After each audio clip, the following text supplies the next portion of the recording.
Hello there folks, I'm Dan Brown from a sort of interestinglife.com. You're joining me on board good old narrowboat Tilly, but let's skip all these introductions because we're about to see a lovely time lapse. Now this isn't a super time lapse of beautiful fluffy clouds and so on.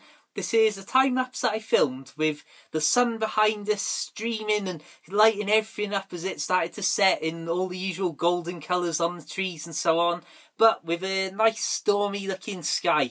And I really just wanted to test this out because it's not one that there's a lot of action in, but you do very gradually see the sort of sunset colours come in and you get to see a boat go up past, and also an insight into how little or how much the boat rocks while there's no boats around and so on. So I just wanted to put this together, and I like to do a little introduction to these time-lapse videos, if I can say me words, just to add a little bit of context into them. So without further ado, I'm not even going to plug me books, although I secretly am right now. Check the links in the description for boaty books. Have a fantastic day, keep it boat worthy, and enjoy the time lapse.